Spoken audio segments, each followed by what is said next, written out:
ವೀಕ್ಷಕರೇ, ಅಖಿಲ ಕರ್ನಾಟಕ ಬ್ರಾಹ್ಮಣ ಮಹಾಸಭಾದ ಅಧ್ಯಕ್ಷ ಸ್ಥಾನ ಹಾಗೂ ಜಿಲ್ಲಾ ಪ್ರತಿನಿಧಿ ಸ್ಥಾನದ ಚುನಾವಣೆ ಭಾನುವಾರ ಅಂದರೆ 13ನೇ ತಾರೀಕು ನಡೀತಾ ಇದೆ. ಇಲ್ಲಿವರೆಗೂ ಅಧ್ಯಕ್ಷರಾಗಿ ಸೇವೆಯನ್ನು ಸಲ್ಲಿಸ್ತಾ ಇರತಕ್ಕಂಥವ್ರು, ಸಾಕಷ್ಟು ಕೆಲಸವನ್ನು ಮಾಡಿರ್ತಕ್ಕಂಥವ್ರು. ಚುನಾವಣೆಯಲ್ಲಿ ಪ್ರಚಾರ ಅಪಪ್ರಚಾರ ಒಂದು ಕಡೆಗೆ ಇರಬಹುದು. ಅಶೋಕ್ ಹಾರ್ನಳ್ಳಿ ಅವರು 50ನೇ ವರ್ಷದ ಸುವರ್ಣ ಸಂಭ್ರಮವನ್ನು ಅತ್ಯಂತ ಅದ್ಧೂರಿಯಾಗಿ ಮಾಡಿ ಬ್ರಾಹ್ಮಣತ್ವವನ್ನು ಉಳಿಸುವ ನಿಟ್ಟಿನೊಳಗೆ ತಮ್ಮದೇ ಆಗಿರ್ತಕ್ಕಂಥ ಛಾಪನ್ನು ಮೂಡಿಸಿದಂಥವ್ರು. ಅವರು ನಮ್ಮ ಜೊತೆಯಲ್ಲಿದ್ದಾರೆ. ಚುನಾವಣೆಗೆ ಸಂಬಂಧಪಟ್ಟಾಗ ಏನಾಗಿದೆ ಅಥವಾ ಅವರ ಆರೋಪಗಳು ಏನು ಅನ್ನುವಂಥದ್ದು ಇವರು ಉತ್ತರವನ್ನು ಬಯಸ್ತಾ ಇದ್ದಾರೆ. ಸರ್, ಮೊದಲನೇದಾಗಿ ನಮಸ್ಕಾರ.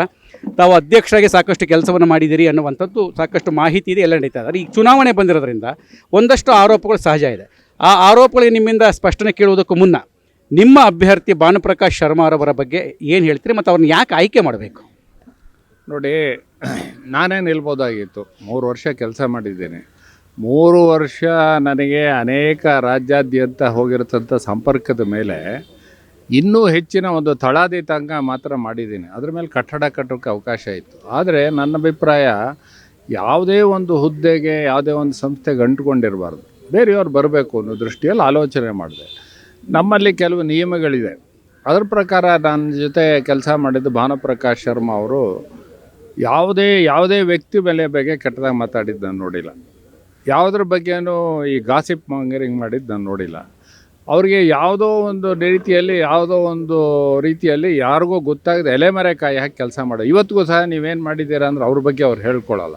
ಇದೆಲ್ಲವೂ ನೋಡಿ, ಅವರ ನಡವಳಿಕೆ ನೋಡಿ ನನಗೆ ಪ್ರಭಾವಿತರಾಯಿತು. ಇನ್ನೊಂದು ನೋಡಿ, ಅಮೇರಿಕಕ್ಕೆ ಹೋಗಿ ನಾನು ಇಲ್ಲಿ 2023ರಲ್ಲಿ ಅಲ್ಲಿ ಹೋಗಿ ಡಲ್ಲಾಸ್ನಲ್ಲಿ ಎಲ್ಲ ಬ್ರಾಹ್ಮಣರನ್ನ ಸಂಘಟನೆ ಮಾಡಿ ಆ ಬ್ರಾಹ್ಮಣರ ಒಂದು ಗಾಯತ್ರಿ ಸಂಘವನ್ನು ಉದ್ಘಾಟನೆ ಮಾಡೋಕ್ಕೆ ನಾನು ಇಲ್ಲಿಂದ ಆನ್ಲೈನಲ್ಲಿ ಮೆಸೇಜ್ ಮಾಡಿದೆ. ಅವರು ಅಮೇರಿಕಕ್ಕೆ ಬನ್ನಿ, ಅಲ್ಲೊಂದು ಉದ್ಘಾಟನೆ ಮಾಡೋಣ ಅಂತ ಹೇಳಿದ್ರು. ಹಾಗಾಗಿ ವಿದೇಶದಲ್ಲಿ ಬಹಳ ಸಂಪರ್ಕ ಚೆನ್ನಾಗಿದೆ, ಎಲ್ಲರಿಗಿಂತ ಚೆನ್ನಾಗಿದೆ, ನನಗಿಂತ ಚೆನ್ನಾಗಿದೆ. ನನ್ನ ಒಂದು ಆಲೋಚನೆ ಏನಿತ್ತು ಅಂತ ಹೇಳಿದ್ರೆ, ವಿದೇಶದಲ್ಲಿ ಬಹಳ ಅನುಕೂಲ ಇರತಕ್ಕಂಥ ವ್ಯಕ್ತಿಗಳನ್ನು ನಮ್ಮ ಗ್ರಾಮಾಂತರದ ಭಾಗದಲ್ಲಿ ಬಡವರಿಗೆ ಜೋಡಿಸ್ಬೇಕು ಅನ್ನೋ ಒಂದು ದೃಷ್ಟಿಯಲ್ಲಿ ನಂದು ಆಲೋಚನೆ ಇತ್ತು. ಅದನ್ನು ನಾನು ಮಾಡೋಕ್ಕಾಗಲಿಲ್ಲ ನನ್ನ ಅವಧಿಯಲ್ಲಿ. ಹಾಗಾಗಿ ಕೆಲವು ಮಾಡಿದೆ. ಇದು ಅಮೇರಿಕಾದಲ್ಲಿ 4 ಭಾಗಗಳಲ್ಲೂ ಇರತಕ್ಕಂಥ ಒಬ್ಬ ಪ್ರಮುಖರನ್ನು ಗುರುತಿಸಿ, ಯಾರಾದರೂ ನಮ್ಮಲ್ಲಿ ಪಾಶ್ಚಾತ್ಯ ದೇಶಕ್ಕೆ ಹೋದರೆ ಏನೇ ಕಷ್ಟ ಆದರೂ ಅವರ ಬಳಿ ಹೋಗಬೇಕು ಅಂತಕ್ಕಂಥ ಒಂದು ವ್ಯವಸ್ಥೆಯನ್ನು ಮಾಡಬೇಕು ಅಂತ ಯೋಚನೆ ಮಾಡಿದೆ. ಇವರು ಅನೇಕ ಕಡೆ ಟ್ಯಾಂಪಾದಲ್ಲಿ ಹೋಗಿದ್ದರು, ಫ್ಲಾರಿಡಾಗೆ ಹೋಗಿದ್ದರು, ಅನೇಕ ಕಡೆ ನ್ಯೂಜೆರ್ಸಿಯಲ್ಲಿ ಹೋಗಿ ಪೂಜೆ ಮಾಡಿದ್ರು. ಅವರ ಒಂದು ದೃಷ್ಟಿಯಲ್ಲಿ ಅನೇಕ ಸಂಪರ್ಕಗಳಿದೆ. ನಮ್ಮ ಬಾಗೇಶ್ಪುರದವರೇ ಸುಬ್ರಹ್ಮಣ್ಯ ಅಂತ ಒಬ್ಬ ಹುಡುಗ ಇದ್ದಾನೆ ಅಲ್ಲಿ.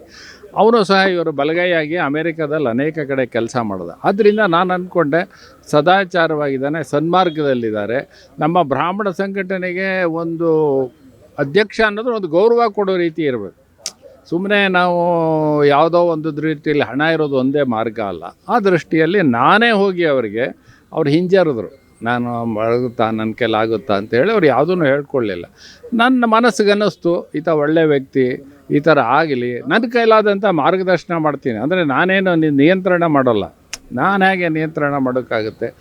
ಅವ್ರ ದೃಷ್ಟಿಲಿ ನನ್ನ ಕೈಲಾದ ಸಹಾಯವನ್ನು ಮಾಡ್ತೀನಿ. ಯಾಕೆಂದರೆ ಇವತ್ತಿನ ದಿನ ಕೈಗಾರಿಕಾ ಕ್ಷೇತ್ರ, ಸಾಫ್ಟ್ವೇರ್ ಕ್ಷೇತ್ರ, ಮೀಡಿಯಾ ಕ್ಷೇತ್ರ, ಜರ್ನಲಿಸಮ್ ಕ್ಷೇತ್ರ, ಇದು ಎಲ್ಲ ರೀತಿಯ ಬೇರೆ ಬೇರೆ ಕ್ಷೇತ್ರದಲ್ಲಿ ಪ್ರಮುಖರನ್ನು ಗುರುತಿಸಿದ್ದೀನಿ ನಾನು.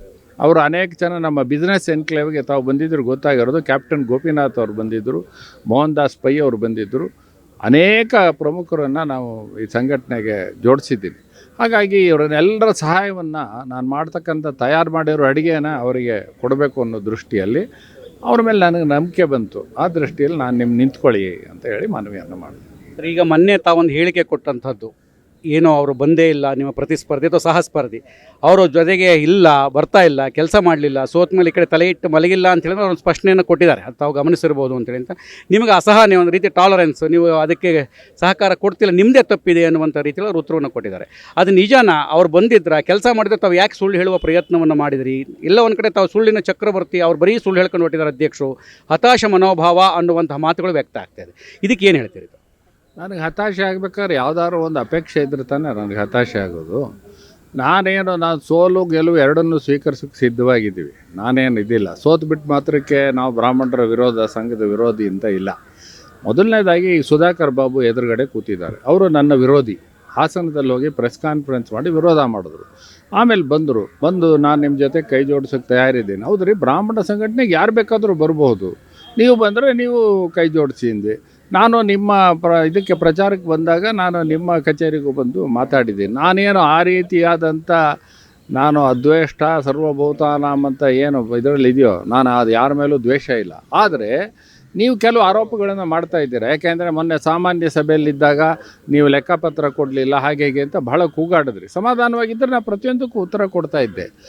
ಆ ದೃಷ್ಟಿಯಲ್ಲಿ ನಾನೇನು ಹೇಳಿದ್ದು ಅಂತ ಹೇಳಿದ್ರೆ, ಇವರು ಸೋತ ನಂತರ ಒಂದು ಪ್ರತ್ಯೇಕವಾದ ಸಂಸ್ಥೆಯನ್ನು ಮಾಡಿದ್ರು. ಅವ್ರ ಜೊತೆ ಇದ್ದವರನ್ನು ಕೇಳಿ, ಬೇಕಾದ್ರೆ ಸುಧಾಕರ್ ಬಾಬು ಅವರು ಇಲ್ಲೇ ಇದ್ದಾರೆ ಕೇಳಿ. ಅವರು ನಾನು AKBMSಗೆ ನಾನು ಕಡೆ ಹೋಗೋದಿಲ್ಲ, ನಾವೇ ಒಂದು ಪ್ರತ್ಯೇಕವಾದ ಸಂಸ್ಥೆ ಮಾಡ್ಕೋತೀವಿ ಅಂತ ಹೇಳಿದ್ರು. ಅವರೇನು ಈ ಕಡೆ ಬರಲಿಲ್ಲ. ನಾನಾಗೇ ಕರಿಬೇಕಾಗಿತ್ತು ಅನ್ನೋದು ಒಂದು ಹೇಳ್ಬೋದು. ಆದರೆ ಯಾರು ಬರ್ತಾರೋ ಇಲ್ವೋ, ಅವ್ರ ಮನಸ್ಥಿತಿಯೋ ಇಲ್ವೋ, ನಾನು ಕರೆಯೋ ಇದನ್ನು ಹೇಳಲಿಲ್ಲ. ಕೊನೆಗೆ ಸಮಾವೇಶ ಮಾಡುವಾಗ ನಾನು ಕರೆದೆ. ಸಮಾವೇಶ ಮಾಡಿದಾಗ ನಾವು ಹಣವನ್ನು ಸಂಗ್ರಹಿಸ್ತೀವಿ ಅಂತ ಹೇಳಿದ್ರು. ಅವ್ರ ಕೈಲಾದಂಥ 1 ಲಕ್ಷ ರೂಪಾಯಿ ಹಣವನ್ನು ಕೊಟ್ಟರು. ಎಷ್ಟಾದ್ರು ಕೊಡಲಿ, ಹಣದ ಮೇಲೆ ನಾವು ಅಳೆಯೋದಕ್ಕಾಗಲ್ಲ. ಆದರೆ ನಮ್ಮ ಜೊತೆ ಸೇರಿ ಯಾವುದೇ ಕೆಲಸವನ್ನು ಸಹ ನಾನು ಈ ರೀತಿ ಈ ಜವಾಬ್ದಾರಿಯನ್ನು ತಗೋತೀನಿ, ನೀವು ಅವಕಾಶ ಮಾಡಿಕೊಡಿ ಅಂತ ಹೇಳಲಿಲ್ಲ. ಈಗ ಉದಾಹರಣೆಗೆ ಸುಧಾಕರ್ ಬಾಬು ನನ್ನ ವಿರೋಧಿ ಬಂದು ಏನು ಹೇಳಿದ್ರು, ಶುಕ್ಲ ಯಜುರ್ವೇದಿಗಳನ್ನೆಲ್ಲ ಸೇರಿಸಿ ಒಂದು ಸಮಾವೇಶ ಮಾಡೋಣ, ನಾನು ಜೋಡಿಸ್ತೀನಿ ಅಂತ ಹೇಳಿದ್ರು. ಆ ರೀತಿಯಾಗಿ ನಾವು ಶೃಂಗೇರಿಯಲ್ಲೇ ಒಂದು ಸಮಾವೇಶ ಮಾಡೋದು, ವಿರೋಧಿಗಳನ್ನ ಜೊತೆಗೆ ಸೇರಿಸ್ಕೊಳ್ಳೋಕ್ಕೆ ತಯಾರಾಗಿದ್ದೀನಿ. ಅದರಿಂದ ಅಸಹನೆ ಪ್ರಶ್ನೆ ಏನಿಲ್ಲ. ಯಾವುದು ನನ್ನ ಅನ್ನಿಸ್ತೋ ನನ್ನ ಅಭಿಪ್ರಾಯ ನಾನು ಹೇಳೋದಕ್ಕೆ ಸ್ವತಂತ್ರನಿದ್ದೀನಿ. ಅದು ನಿಮಗೆ ಅದು ಸರಿ ಅಂತ ಕಾಣದಲ್ಲೇ ಇರ್ಬೋದು. ನನ್ನ ಮೇಲೆ ಯಾರ ಅಸಹನೆ ಏನಿಲ್ಲ. ಅವ್ರು ಮಾಡೋದಾದರೆ ಮುಂದೆ ಅವ್ರು ಗೆದ್ದು ಒಳ್ಳೆ ಕೆಲಸ ಮಾಡಿದ್ರೆ ಅವ್ರಿಗೂ ಒಳ್ಳೆಯದಾಗಲಿ. ಆದರೆ ನನಗನ್ಸಿದ್ದನ್ನು ನಾನು ಹೇಳಿದ್ದೀನಿ. ಎಲ್ರಿಗಂದವ್ರು ಒಳ್ಳೆಯದನ್ನೇ ಮಾತಾಡ್ಕೊಂಡು ಹೋಗೋಕ್ಕಾಗಲ್ವಲ್ಲ.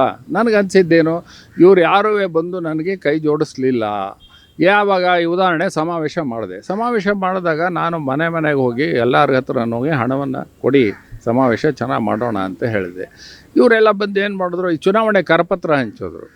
ಚುನಾವಣೆ ಮಾಡಿದಾಗ ನೀವು ಕೇಳಿ, ಸಮಾವೇಶದಲ್ಲಿದ್ದಾಗ ಏನು ಮಾಡಬೇಕು ನೀವು? ಆಯಿತು, ಒಂದು ಲೋಟ ಮಜ್ಜಿಗೆನೋ ಬಂದಂಥ ಬ್ರಾಹ್ಮಣರು ಏನಾದ್ರು ಒಂದು ಸೇವೆ ಮಾಡ್ಬೋದಿತ್ತಲ್ಲ. ಆ ದೃಷ್ಟಿಯಲ್ಲಿ ನನಗೆ ಹಾಗೆ ಅನಿಸಿದ್ದನ್ನು ನಾನು ಹೇಳಿದ್ದೀನಿ. ಈಗ ಭಾನುಪ್ರಕಾಶ್ ಶರ್ಮಾ ಅವರನ್ನು ಗೆಲ್ಲಿಸಿದ್ರೆ ನಿಮ್ಮ ಕೆಲಸ ಮುಂದುವರಿಯುತ್ತಾ? ನೀವೇನು ಅಪೇಕ್ಷೆ ಇಟ್ಕೊಂಡಿದ್ದೀರಿ? ಅವ್ರಿಗೆ ಯಾಕೆ ಮತ ಕೊಡಬೇಕು? ನೋಡಿ, ಇವತ್ತಿನ ದಿನ ಇಡೀ ಕರ್ನಾಟಕದಿಂದ ಪ್ರವಾಸನ ಮಾಡಿದ್ದೀನಿ. ಯಾರು ನಾನು ಒಂದು ಕೆಲವು ವಿಷಯ ನಾನು ನನ್ನನ್ನೇ ಹೇಳ್ಕೊಳ್ಳೋದಷ್ಟು ಸೌಜನ್ಯ ಅಲ್ಲ. ಆದರೆ ನಾನೇ ಹೊಗಳ್ಕೋಬೇಕಾದ ಪರಿಸ್ಥಿತಿ. ಯಾಕೆಂದರೆ ಬೇರೆಯವ್ರು ಹೊಗಳದೇ ಇದ್ದ ನಾನೇ ಹೇಳ್ಕೋಬೇಕು. ಇಡೀ ಕರ್ನಾಟಕದಲ್ಲಿ ನಾನು ವಕೀಲಿ ಕೆಲಸವನ್ನು ಬಿಟ್ಟು ನಾನು ಪ್ರತಿ ಶನಿವಾರ ಭಾನುವಾರ ಇಡೀ ಕರ್ನಾಟಕವನ್ನು ಪ್ರವಾಸ ಮಾಡಿದ್ದೀನಿ. ಅನೇಕ ಬ್ರಾಹ್ಮಣರ ಸಂಕಷ್ಟವನ್ನು ನಾನು ನೋಡಿದ್ದೀನಿ. ಈ ನಗರ ಪ್ರದೇಶಕ್ಕೂ ಗ್ರಾಮೀಣ ಪ್ರದೇಶಕ್ಕೂ ಬಹಳ ಸಮಸ್ಯೆ ಇದೆ. ನಾನು ಸುಮಾರು 30 ಮೆಡಿಕಲ್ ಹಾಸ್ಪಿಟಲ್ ಜೊತೆಗೆ ಸಹಯೋಗವನ್ನು ಮಾಡಿಕೊಂಡಿದ್ದೀನಿ. ಹಾಗೆ ಫ್ರೀ ಟ್ರೀಟ್ಮೆಂಟ್ ಕೊಡ್ತಕ್ಕಂಥದ್ದು ಮಾಡಿದ್ದೀನಿ. ಮೆಡಿಕಲ್ ಹೆಲ್ಪ್ಲೈನನ್ನು ಮಾಡಿದ್ದೀನಿ. ಹೀಗೆ ಇನ್ನೂ ಮಾಡಬೇಕಾದ ಭಾಳಷ್ಟಿದೆ. ನಾನು ಮಾಡಿರೋದು ಸಾಕಷ್ಟು ನನಗೆ ಸಮಾಧಾನ ಇಲ್ಲ. ಈ ಉದಾಹರಣೆಗೆ ಡಯಾಬಿಟಿಸು, ಬ್ಲಡ್ ಪ್ರೆಷರ್ಗೆ ಫಾರ್ಮಸಿಸ್ಟ್ ಅಸೋಸಿಯೇಷನ್ ಅವ್ರಿಗೆ ಮನವಿ ಮಾಡಿ ನೀವು ಫ್ರೀಯಾಗಿ ಮೆಡಿಸಿನ್ ಕೊಡಬೇಕು ಅನ್ನೋದನ್ನು ಮಾಡದೆ ಅದು ಜಾರಿಗೆ ತರೋದಕ್ಕೆ ಆಗಲಿಲ್ಲ. ಪಾಶ್ಚಾತ್ಯದಲ್ಲಿ NREಗಳಿಗನ್ನು ಸಂಘಟನೆ ಮಾಡಬೇಕು ಅನ್ನೋ ದೃಷ್ಟಿಯಲ್ಲಿ ಇಂಗ್ಲೀಷ್ ವಿಪ್ರಮಿಡ್ ನುಡಿ ಮಾಡಿದೆ. ಆದರೆ ಅದನ್ನು ಮುಂದುವರ್ಸೋದಕ್ಕಾಗಲಿಲ್ಲ. ಆ ದೃಷ್ಟಿಯಲ್ಲಿ ನಾವು ಮಾಡಬೇಕಾದಂಥ ಕೆಲಸ ಬೇಕಾದಷ್ಟಿದೆ. ನನ್ನ ನಂಬಿಕೆ ಏನು, ನಮ್ಮ ಭಾನುಪ್ರಕಾಶ್ ಶರ್ಮಾ ಅದನ್ನು ಮುಂದುವರಿಸಬಹುದು ಅನ್ನೋ ಒಂದು ನಂಬಿಕೆ ಮೇಲೆ ನಾನು ಅವರಿಗೆ ಮತವನ್ನು ಕೊಡಿ. ಯಾಕೆ ಅಂತ ಹೇಳಿದ್ರೆ ನಾನು 3 ವರ್ಷ ಮಾಡಿದ್ದೀನಿ. ನಾನೇನು ಸುಮ್ಮನೆ ಮನೆಯಲ್ಲಿ ಕೂತಿರಲಿಲ್ಲ. ನಾನು ವಕೀಲಿ ವೃತ್ತಿಯಲ್ಲಿ ಇವತ್ತಿಗೂ ಸಹ ನಾನು I am a busy lawyer. ಯಾರನ್ನು ಬೇಕಾದರೂ ಹೈಕೋರ್ಟಲ್ಲಿ ನೀವು ಕೇಳ್ಬೋದು. ಹಾಗಿದ್ದಾಗ ನನ್ನ ಬರ್ತಕ್ಕಂಥ ಆದಾಯವನ್ನು ನಿರ್ಲಕ್ಷ್ಯ ಮಾಡಿ ನನ್ನ ಕೈಯಿಂದ ಖರ್ಚು ಮಾಡಿದ್ದೀನಿ. ನಾನು ಯಾವುದೇ ಇದರಿಂದ 1 ಪೈಸಾ ಡ್ರಾ ಮಾಡಿಲ್ಲ, ಯಾವುದೇ DA ಡ್ರಾ ಮಾಡಿಲ್ಲ. ಅನೇಕರಿಗೆ ನಾನು ಬಂದವರಿಗೆ, ಕಷ್ಟ ಆದವ್ರಿಗೆ, ಒಂದು ಸಾರಿ ಒಬ್ಬ ಮಹಿಳೆ ಬಂದಳು, ಮದುವೆ ಆಗಬೇಕು ಸ್ವಾಮಿ, ಇಲ್ಲ ತಾಳಿ ಸೀರೆ ಎಲ್ಲ ಸೇರಿಸಿ ನನ್ನ ಕೈಯಿಂದ, ನಾನು ಕೆಲವು ವ್ಯಕ್ತಿಗಳಿದ್ದರು, ಐ ಥಿಂಕ್ ಶಿವಶಂಕರ್ ಇವತ್ತು ನಮ್ಮ ವಿರೋಧಿ ಪಾಳೆ ಇದೆ, ಅವರು ಇದ್ದರು, ಅವರು ಸೇರಿ ದುಡ್ಡನ್ನು ಕೊಟ್ಟು ಕಳಿಸಿದ್ವಿ. ಹೀಗೆ ನನ್ನ ಕೈಲಾದ ಮಟ್ಟಿಗೆ ಮಾಡಿದ್ದೀನಿ. ಮಾಡಬೇಕಾದ ಬೇಕಾದಷ್ಟಿದೆ. ಆದರೆ ಆ ಕೆಲಸಗಳನ್ನೆಲ್ಲ ಮಾಡೋಕ್ಕೆ ಈಗ ನಾನೇನು ಬಿಟ್ಬಿಟ್ಟು ಹೋಗ್ಬಿಡ್ಬೋದು. ನಾನು ನಿಲ್ತಾ ಇಲ್ಲ. ನನಗೇನು ಬ್ರಾಹ್ಮಣ ಸಭೆಗಾಗಿ ನಾನು ಬೇರೆ ಬಸವನಗುಡಿಲಾಗಲಿ ರಾಜಾಜಿನಗರ ಕ್ಷೇತ್ರದಲ್ಲಿ ನಾನು MLA ಆಗಬೇಕಂತ ಆಸಕ್ತಿ ಇಲ್ಲ. ರಾಜಕೀಯ ಕ್ಷೇತ್ರದಲ್ಲಿ ಹೋಗಬೇಕು ಅನ್ನೋ ಆಸಕ್ತಿನೂ ನನಗಿಲ್ಲ. ನಾನೇನು ಅಂದರೂ ಸಮಾಜ ಸೇವೆ ನನ್ನ ಕೈಲಾದ ಮಾಡಬೇಕು ಅನ್ನೋದು ಅಷ್ಟೇ ದೃಷ್ಟಿಯಲ್ಲಿ ನಾನು ಬಂದಿದ್ದೀನಿ. ಇದರಿಂದ ಏನೋ ಒಂದು ನನಗೇನು ಬೇರೆ ಪೊಸಿಷನ್ ಬೇಕು ಅದೇನೋ ಒಂದು ಆಸಕ್ತಿ ಇಲ್ಲ ಆ ದೃಷ್ಟಿಯಲ್ಲಿ. ಆದರೆ ಬ್ರಾಹ್ಮಣರ ಕಷ್ಟ ಕಾರ್ಪಣ್ಯವನ್ನು ನಾನು ಇವತ್ತು ದಿನ ನೋಡಿದ್ದೀನಿ, ಕಣ್ಣಿಂದ ನೋಡಿದೆ. ಇದಕ್ಕೆ ನಾವು ಒಂದು ಸಾರಿ ಒಬ್ಬಳು ಮಹಿಳೆ ಹೇಳಿದ್ಲು, ಗಂಡ ಇಲ್ಲ, ಮಗುಗೆ ಕಿವಿ ಸಮಸ್ಯೆ ಇದೆ ಅಂತ ಫೋನ್ ಮಾಡಿದ್ರು. ಯಾವುದೋ ಒಂದು ಸಹಾಯ ಮಾಡಿದೆ. ಆಗ ಹೇಳಿದ್ಲು, ಸ್ವಾಮಿ, ಬ್ರಾಹ್ಮಣರನ್ನ ಏನಾದ್ರು ಕಷ್ಟ ಅಂದ್ರೆ ಅಯ್ಯೋ ಅಂದ್ರೆ ಕೇಳೋ ಜನನಾರು ಇದ್ದಾರೆ, ನೀವು ಮಾಡೋದು ಬೇಡ ಕೇಳೋರು ಇದ್ದಾರೆ ಅಂತ ಹೇಳಿ ಮಾಡೋದು ಭಾಳ ಬೇಜಾರಿನ ಕೆಲಸ. ನಾವು ಬರೀ ಸಂಘಟನೆಯಲ್ಲಿ ಹಿಂದಿರ್ತಕ್ಕಂಥ ವ್ಯಕ್ತಿಗಳೇ ಇದ್ದರೆ ಹೊಸ ಯೋಚನೆ ಹುಟ್ಟಲ್ಲ. ಹೊಸಬ್ರು ಬರಲಿ, ಯಾತಕ್ಕೆ ನಾವೇ ಇರಬೇಕು? ಈಗ 50 ವರ್ಷದಿಂದ ಅನೇಕ ಜನ ಕೆಲವು ವ್ಯಕ್ತಿಗಳಿದ್ದಾರೆ, ಅವರೇ ವ್ಯಕ್ತಿಗಳು ಇರಬೇಕಾ? ಹೊಸಬ್ರಿಗೆ ಅವಕಾಶ ತರೋಣ. ಅನೇಕ ಜನ ಇವತ್ತಿನ ದಿನ ನಮ್ಮ ಮಹಿಳಾ ವಸತಿ ನಿಲಯದಲ್ಲಿ ಇನ್ಫೋಸಿಸ್ ಡೈರೆಕ್ಟರ್ಗೆ ಜವಾಬ್ದಾರಿಯನ್ನು ಕೊಟ್ಟಿದ್ದೀನಿ. ನಮ್ಮ ಫಾರ್ಮರ್ ಹೈಕೋರ್ಟ್ ಜಡ್ಜು 25 ಲ್ಯಾಪ್ಟಾಪ್ಗಳನ್ನು ಪುರೋಹಿತರ ಮಕ್ಕಳಿಗೆ, ಅಡುಗೆಯವ್ರ ಮಕ್ಕಳಿಗೆ ಕೊಟ್ಟಿದ್ದಾರೆ. ಇನ್ನೊಬ್ಬ software engineer industrial washing machine donate ಮಾಡಿದ್ದಾರೆ, ಕೋಲ್ಡ್ ಸ್ಟೋರೇಜ್ ಡೊನೇಟ್ ಮಾಡಿದ್ದಾರೆ. ಈ ರೀತಿಯಾಗಿ ಜನ ರೆಡಿ ಇದ್ದಾರೆ. ಇವತ್ತಿನ ದಿನ ಮಹಿಳಾ ವಸತಿ ನಿಲಯದಲ್ಲಿ ತಂದೆಯವ್ರ ಹೆಸರಲ್ಲಿ ಡೆಲ್ಲಿಯಲ್ಲಿದ್ದಂಥ ಒಂದು ಬ್ರಾಹ್ಮಣ ಕುಟುಂಬ ಅವರು 25 ಲಕ್ಷನ ಇಡುಗಂಟಾಗಿ ಇಟ್ಟಿದ್ದಾರೆ. ಅದರಿಂದ ಬಂದಂಥ ಆದಾಯನ ಬಡ ಮಕ್ಕಳಿಗೆ ಕೊಡಿ. ಈ ರೀತಿಯಾದಂಥ ಮಾಡಬೇಕಾದ ಕೆಲಸ ಬಹಳಷ್ಟಿದೆ. ನಾನು ಅಧಿಕಾರ ತೆಗೆದುಕೊಂಡಾಗ ಕುರ್ಚಿ ಟೇಬಲಿಂದ ಹಿಡಿದು ನಾನೇ ವ್ಯವಸ್ಥೆ ಮಾಡ್ಕೋಬೇಕಾದ್ರೆ, ಇವತ್ತು ಯಾರು ಅಧ್ಯಕ್ಷರಾಗ್ತಾರೋ ನಾನು 5 ವರ್ಷ 3 ವರ್ಷ ತೆಗೆದು ನಾನು 5 ವರ್ಷ ನಾನೇ ಮಾಡ್ಕೋಬೋದಾಗಿತ್ತು. ಕನ್ನಡ ಸಾಹಿತ್ಯ ಪರಿಷತ್ತಲ್ಲಿ ನಿಮ್ಮ ನೆನಪಿರ್ಬೋದು, ಅವರೇ ಟರ್ಮನ್ನು ನಾನು ಮಾಡ್ಕೊಳ್ಳಿಲ್ಲ. ಮುಂದೆ ಬಂದವರು 5 ವರ್ಷ ಆಗಲಿ ಅಂತ ಹೇಳಿದೆ. ನಾನು ಅದಾಗಿದ್ದರೆ ನಾನೇ ಮಾಡ್ಕೊಂಡು ನಾನೇ ಮುಂದುವರಿಬಹುದಾಗಿತ್ತು. ಅನೇಕ ಜನ ಹೇಳಿದ್ರು, ನೀವು ಬರೀ ಮಾಡೋದೆಲ್ಲ ಬೊಗಳೆ, ನೀವು ಕೊನೆಗೆ ನಿಲ್ತೀರಾ ಅಂತ. ಈಗಲೂ ಏನು ಹೇಳ್ತಾರೆ, ಭಾನುಪ್ರಕಾಶ್ ಶರ್ಮಾ ಅವರನ್ನು ಮುಖವಾಡ ಅಷ್ಟೇ, ನೀವೇ ಎಲ್ಲ ಅದನ್ನು ಮಾಡ್ತೀರಾ. ಅದು ಯಾವ ಉದ್ದೇಶವೂ ನನಗಿಲ್ಲ. ಭಾನುಪ್ರಕಾಶ್ ಶರ್ಮಾ ಅವರು ಸಮರ್ಥವಾಗಿ ಕೆಲಸ ಮಾಡಿದ್ರೆ ಮಾಡಲಿ, ಮಾಡ್ದಲೇ ಹೋದರೆ ಅವರನ್ನು ತಿದ್ದತಕ್ಕಂಥ ಕೆಲಸವನ್ನು ಬ್ರಾಹ್ಮಣರಿಗೆ ಈಸ್ ಅಕೌಂಟಬಲ್ ಟು ಪೀಪಲ್. ಜನರಿಗೆ ಏನಾದ್ರು ಒಂದು ಉತ್ತರ ಕೊಡು. ಸುಮ್ಮನೆ ಭಾಷಣ ಮಾಡಿಬಿಟ್ಟು ಅಧ್ಯಕ್ಷರಾಗಿ ಹೋಗ್ತಾರೆ ಅಂದರೆ ನಾನು ಒಪ್ಪೋದಿಲ್ಲ. ಅದಕ್ಕೆ ಅವರು ಮಾಡದೇ ಇದ್ದರೆ ಅವ್ರ ಕಿವಿ ಇಂಟು ಕೆಲಸನೂ ನಾನು ಮಾಡ್ತೀನಿ. ಆದರೆ ಅವ್ರು ಬೆನ್ನಿಂದ ನಿಂತ್ಕೊಂಡು ನನಗೆ ಅಧಿಕಾರದ ಅವಶ್ಯಕತೆ ಇಲ್ಲ. ನನಗೆ ಬೇಕಾದಷ್ಟಿದೆ. ನಾನು ಲೋಕ ಶಿಕ್ಷಣ ಟ್ರಸ್ಟ್ನ ಅಧ್ಯಕ್ಷ ಆಗಿದ್ದೇನೆ. ಸಂಯುಕ್ತ ಕರ್ನಾಟಕ ಪೇಪರ್ನ ಬೆಳೆಸ್ತಕ್ಕಂಥ ಒಂದು ಜವಾಬ್ದಾರಿ ಇದೆ. ಬೇರೆ ಬೇರೆ ಕೆಲಸ ಇದೆ ನನಗೆ. ಇದೊಂದೇ ಕೆಲಸ ಏನಲ್ಲ. ಸರ್, ಕಡೆಯದಾಗಿ ತಾವು ಬೈಲಾ ಅಮೆಂಡ್ಮೆಂಟ್ ಮಾಡಿ ಜಿಲ್ಲಾ ಪ್ರತಿನಿಧಿ ಸ್ಥಾನವನ್ನು ಕೊಟ್ರಿ. ಜಿಲ್ಲಾ ಪ್ರತಿನಿಧಿಗಳು ಮಾಡಿರೋದ್ರಿಂದ ಆ ಜಿಲ್ಲೆಗಳಲ್ಲಿ ಬ್ರಾಹ್ಮಣರಲ್ಲಿ ಒಡಕುಂಟಾಗಿದೆ. ಇದು ಅಶೋಕ್ ಹರ್ನಾಳ್ ಮಾಡಿರ್ತಕ್ಕಂಥ ಸರಿಯಲ್ಲ. ಒಂದು ಕಡೆ ಸಂಘಟನೆ ಅಂತ ಹೇಳಿದ್ರೆ ಒಂದು ಕಡೆ ಬ್ರಾಹ್ಮಣರು ಒಡೆದಾಳ್ತಾ ಇದ್ದೀರಿ ಎನ್ನುವಂಥ ಪ್ರಚಾರಗಳು ನಡೀತಾ ಇದೆ. ಇದರಂಥ ದಡ್ಡತನದ ಒಂದು ಆರೋಪ ನಾನು ಕೇಳಲೇ ಇಲ್ಲ. ಈಗ ಪ್ರಜಾಪ್ರಭುತ್ವ ಅಂದರೆ ಎಲ್ಲರ ಕಡೆ ಪ್ರತಿಯೊಂದು ಮನೆಯಲ್ಲೂ ಹೋಗುತ್ತೆ. ನೀವು BJP ಕಾಂಗ್ರೆಸ್ ಪಾರ್ಟಿ ಅಂತ ಇರೋದಿಲ್ವಾ? ಇವತ್ತಿನ ದಿನ ನಾನು ಮಾಡ್ತಕ್ಕಂಥದ್ದನ್ನು ನೀವು ನನ್ನ ಬೆಂತಟ್ಟಬೇಕು. ಯಾಕೆ ಹೇಳ್ತೀನಿ ಕೇಳಿ. ಪ್ರತಿಯೊಂದು ಜಿಲ್ಲೆಯಲ್ಲೂ ಸಹ ಒಬ್ಬ ಲೀಡರ್ ಹುಡ್ತಾ ಇದ್ದಾನೆ. ಈಗ ಅನೇಕ ಜನ ಅವಿರೋಧವಾಗಿ ಆಯ್ಕೆ ಆಗಿದ್ದಾರೆ. ಉದಾಹರಣೆ, ನಮ್ಮ LT ತಿಮ್ಮಪ್ಪ ಹೆಗಡೆಯವರು ಭಾಳ ಶಾಸಕರು. ಅವರು ಬದುಕಿದ್ದಾಗ ನಂಗೆ ಹೇಳಿದ್ರು, ನನ್ನ ಮಗನೂ ಒಂದು ಸ್ವಲ್ಪ ಸೇರಿಸ್ಕೊಳಪ್ಪ ಸಂಘಟನೆಯಲ್ಲೇ ಇದ್ದ. ಆತ ಸ್ವಲ್ಪ ಹಿಂದೆ ಹೊಡಿತಾ ಇದ್ದ. ನಾನೀಗ ತೊಗೊಂಬಂದು ಸಂಘಟನೆಗೆ ಸೇರಿದ ಮೇಲೆ ಪ್ರತಿ ಊರನ್ನೂ ತಿರುಗ್ತಾ ಇದ್ದಾರೆ. ಒಬ್ಬ ನಾಯಕತ್ವದ ಒಬ್ಬ ಮನುಷ್ಯ ಹುಟ್ಟಿದ. ಅವನಿಗೆ ನಾಳೆ ಯಾವುದಾದ್ರು ಪಂಚಾಯತಿ ಎಲೆಕ್ಷನ್ನು, ಕಾರ್ಪೊರೇಷನ್ ಎಲೆಕ್ಷನ್ನು, ಮುನ್ಸಿಪಾಲ್ಟಿ ಎಲೆಕ್ಷನಲ್ಲೂ ನಿಂತ್ಕೊಳ್ತಕ್ಕಂಥ ಅವಕಾಶ ಇದೆ. ಹಾಗಾಗಿ ಇದು ಒಡಕುಂಟಾಗುತ್ತೆ ಅಂದರೆ ಬ್ರಾಹ್ಮಣರಲ್ಲಿ ಒಡಕು ಇಲ್ಲವೇ? ಹಾಗಾದ್ರೆ ಇಲ್ಲಿ 2 ಜನ ಪ್ರತಿನಿಧಿಗಳು ಇಲ್ಲವೇ? ಬ್ರಾಹ್ಮಣರಲ್ಲಿ ಪ್ರತಿಯೊಬ್ಬನೂ ಸ್ವತಂತ್ರ ಅಭಿಪ್ರಾಯ ಇದೆ. ನೀವು ಚುನಾವಣೆ ಆಗದೇ ಇದ್ದರೆ ಎಲ್ಲರೂ ಒಮ್ಮತದಲ್ಲಿ ಇರ್ತಾರೆ. ದ್ವೈತ, ಅದ್ವೈತ, ವಿಶಿಷ್ಟ ದ್ವೈತದ ಭಿನ್ನಾಭಿಪ್ರಾಯಗಳು ಇಲ್ಲವೇ?